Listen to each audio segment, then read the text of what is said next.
Goodness is not protection, it is exposure. Goodness does not elevate you, it lowers you. Goodness does not inspire loyalty, it creates dependency. Look back at your own life. Hasn't it happened to you? You tried to be the good one, the kind one, the forgiving one. And what did it get you? Respect or disappointment? Gratitude or betrayal? History is filled with the bodies of good leaders who refused to punish, refused to deceive, and refused to take what was necessary. They were praised as noble right up until the day they were destroyed. Machiavelli dared to say what society still hides.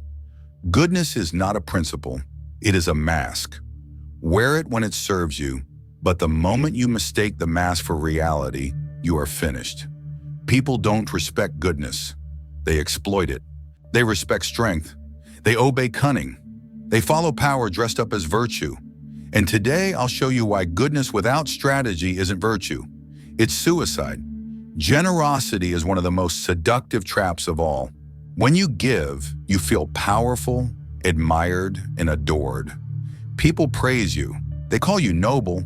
They cheer your name. For a moment, it seems as if you've bought loyalty, as if your kindness has secured your place.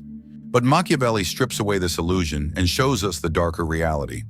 Generosity, when constant and uncontrolled, does not create loyalty. It creates dependence, and dependence turns to entitlement, and entitlement always leads to contempt. Think about it. When you give someone something once, they're grateful. When you give it twice, they're pleased. But when you give it a third, a fourth, a fifth time, they stop seeing it as generosity at all. They start to expect it. And when expectation sets in, gratitude dies. Now it's not thank you, it's why didn't you give me more? The very act that once won you admiration becomes the seed of resentment when it doesn't continue. History proves this mercilessly. Rulers who spent lavishly on games, festivals, and endless handouts were celebrated as generous in their prime. But when the treasury emptied, their subjects cursed them for failing to provide. Generosity bought them short-term love, but long-term weakness. The crowd that once adored them became the mob that demanded their heads. The problem was never that they were hated for giving. It was that they had taught their people to expect gifts forever, and no one can feed an endless appetite. The same pattern plays out in every corner of life. The employer who bends over backward to please employees with perks and favors discovers that the moment one favor is withheld, resentment boils over. The friend who is always the one paying, always the one helping, always the one saying yes, eventually learns the brutal truth. When they stop giving, they stop mattering. The partner who showers the other with gifts and indulgences discovers that affection purchased this way is fragile. When the gifts end, so does the love. Generosity creates warmth in the moment, but it rarely builds loyalty that survives the absence of generosity. Machiavelli warned that it is safer for a ruler to be seen as frugal than to be ruined by generosity. A leader who guards resources carefully may be called stingy, but he keeps the foundation of his power intact. Without wealth, without reserves, without strength, a ruler cannot command armies, enforce laws, or secure his position. Generosity may win applause today, but it empties the coffers needed to survive tomorrow. And once survival is at risk, no amount of applause will save you. That is the cruel economics of generosity. The cost always outweighs the return if it becomes constant. People remember your failure to give far longer than they remember your generosity. They turn kindness into expectation, expectation into demand, and demand into resentment. What was once a virtue becomes a liability. The wise leader and the wise individual learns to ration generosity, to give rarely but decisively, to make generosity memorable, not routine, to give in a way that binds loyalty, not in a way that creates dependency. One calculated gift can inspire loyalty for years if it is given at the right time under the right circumstances. But constant giving cheapens the gesture until it means nothing. You've seen this, haven't you? The parent who never says no raises children who despise them. The boss who always gives in to demands loses authority. The friend who always sacrifices ends up abandoned. Generosity feels noble, but without calculation, it hollows you out. It drains your strength while teaching others to despise you for not giving more. Machiavelli's lesson is ruthless, but undeniable. Generosity is a tool, not a way of life. It must be used strategically, sparingly, like a weapon drawn only when it serves survival. Endless generosity is not kindness. It is slow suicide. Better to appear miserly and endure than to give endlessly and collapse. So the next time you are tempted to give, ask yourself, is this generosity buying me loyalty, or is it buying me weakness? Will it bind someone to me, or will it teach them to expect more? Because in the economics of power, every gift has a cost. And if you cannot afford the cost, then generosity is not virtue. It is ruin. Think about the last time you tried to be the good one. Maybe you forgave someone who didn't deserve it. Maybe you gave more than you could afford to give. Maybe you told the truth when lying would have protected you. And tell me what happened. Did the world reward you for your virtue? Or did someone quietly take advantage of it? Did they respect your kindness? Or did they push further, demanding more, testing how far they could go before you snapped? This is the trap of goodness. At first, it feels noble, almost intoxicating. People cheer you, they admire you, they call you generous, merciful, honest. But slowly, almost invisibly, the applause becomes expectation. The kindness you once gave as a gift becomes something they believe they are owed. The mercy you once showed as an exception becomes something they demand as a right. The honesty you thought would build trust becomes a weapon used against you. And you find yourself drained, exposed, cornered, not because you were bad, but because you were too good. History is merciless in proving this truth. Julius Caesar pardoned his enemies in the Roman Senate, thinking forgiveness would unify Rome. They repaid him with daggers in his chest. Richard II of England forgave the nobles who rebelled against him, hoping mercy would bring peace. They deposed him and forced him to abdicate. Their mistake was not weakness of arms, it was weakness of virtue. They believed their enemies would respect goodness. Instead, their enemies saw it as an opportunity. But you don't need to look at ancient kings to see this. You've seen it yourself. The employee who never says no at work quickly becomes invisible, carrying the weight of everyone else's tasks until they collapse. The partner who forgives endlessly doesn't inspire devotion. They invite betrayal because their forgiveness has no edge. The friend who gives without limit is celebrated until they run out, and then they are abandoned. Goodness, once seen as virtue, becomes weakness the moment it is predictable. This is the cruelty Machiavelli forces us to confront. People don't value what they cannot lose. They don't respect what they know you will always provide. Gratitude fades. Entitlement takes its place. The merciful ruler who never punishes becomes the ruler who is laughed at. The generous leader who always gives becomes the one accused of not giving enough. The honest man who bears his soul becomes the fool who made himself vulnerable. And it is always the same pattern. At first, the world praises you, then it pushes you, then it devours you. The good are rarely defeated by evil. They are defeated by the weight of their own virtue.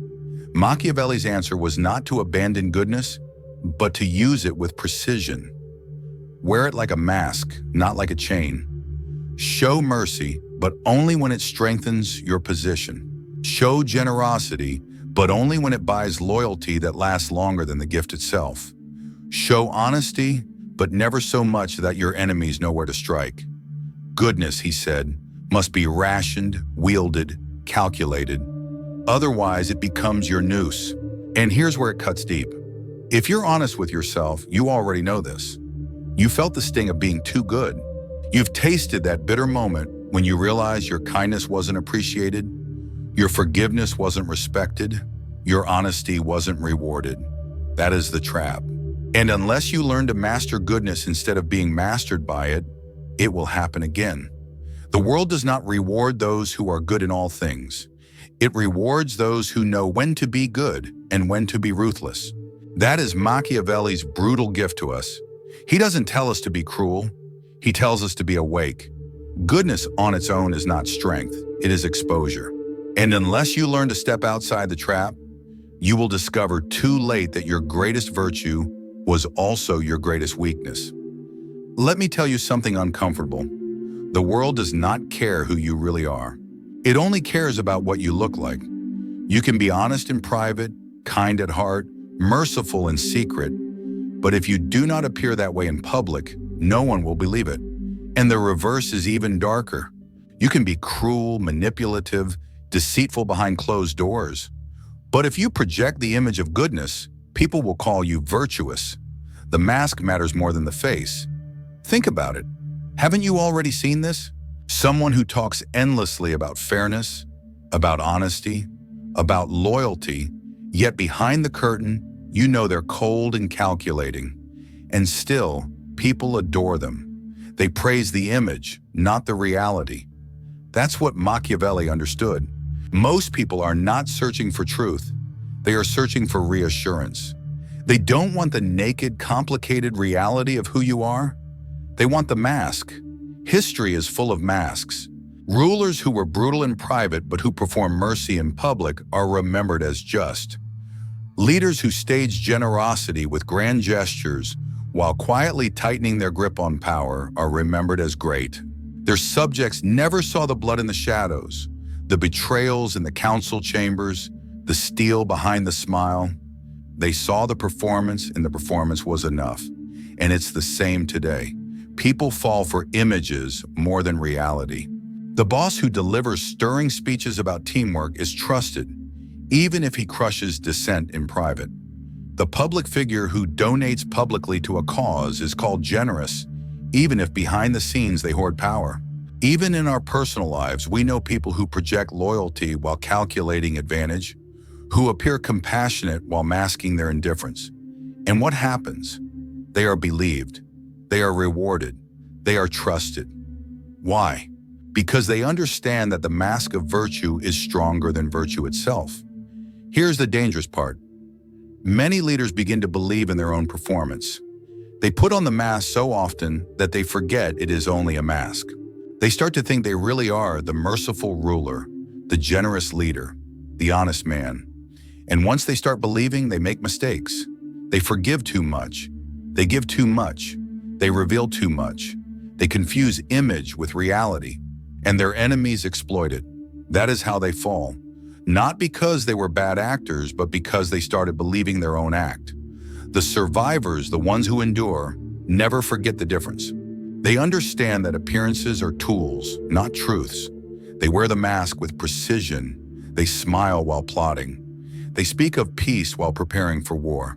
They show just enough kindness to earn trust, just enough honesty to appear credible, just enough mercy to inspire loyalty.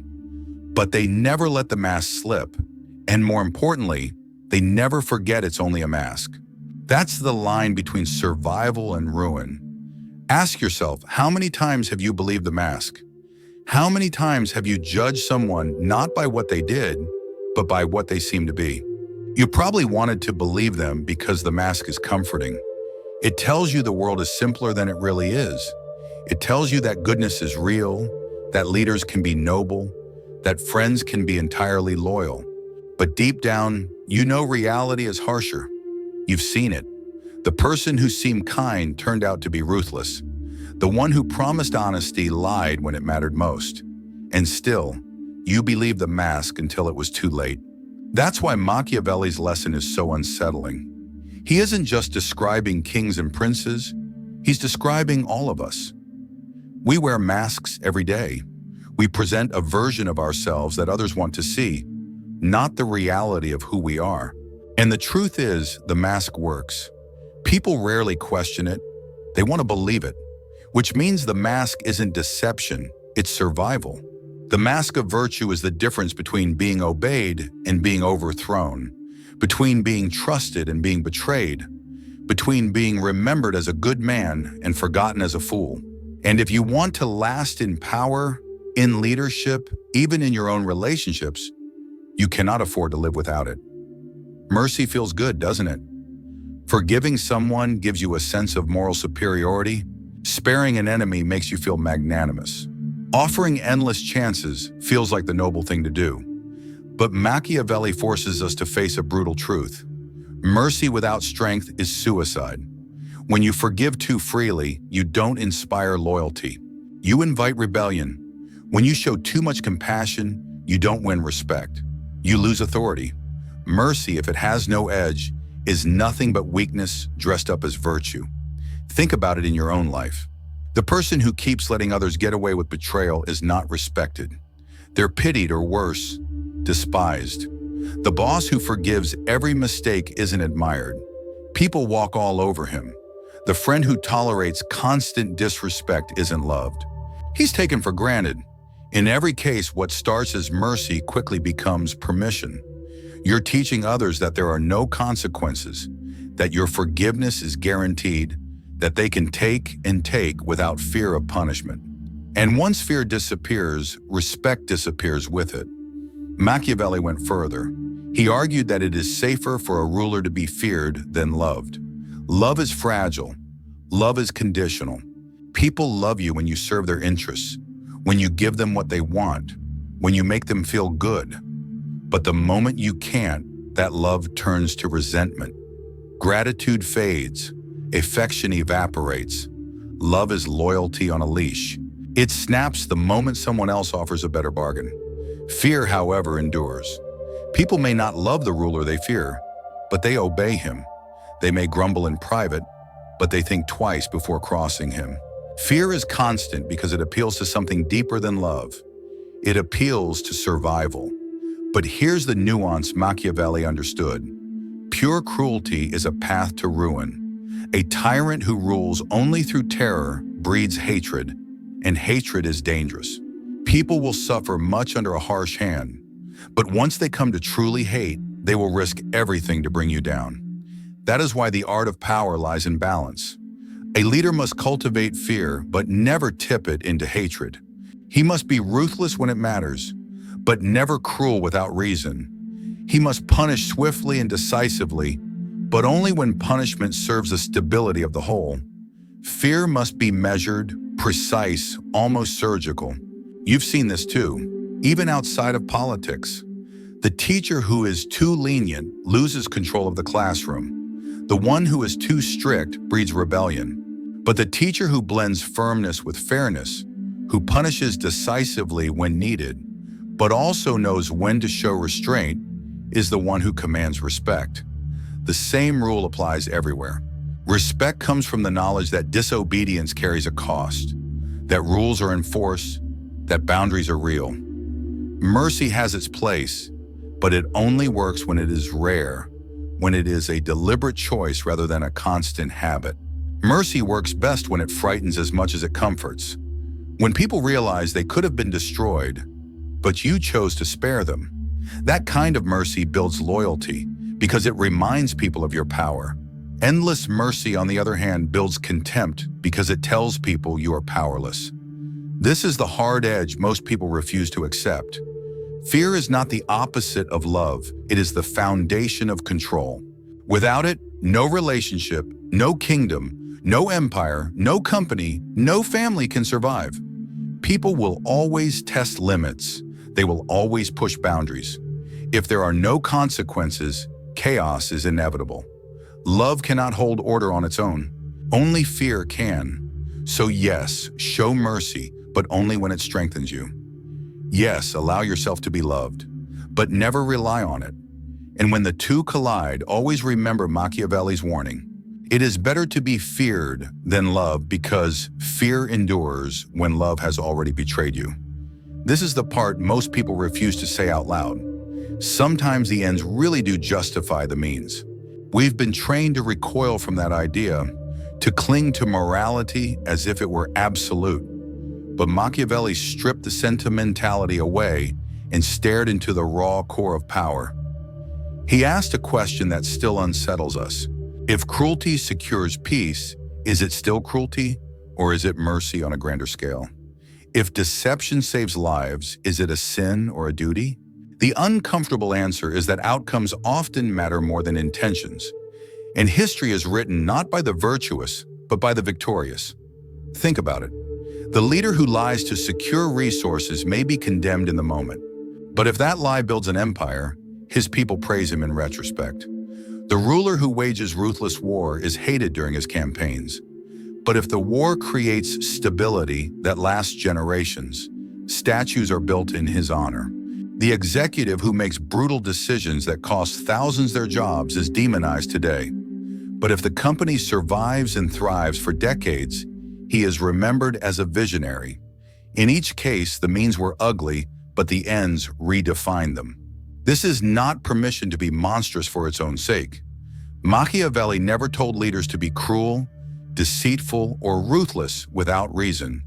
What he said, what makes people squirm, is that morality must bend when survival is on the line.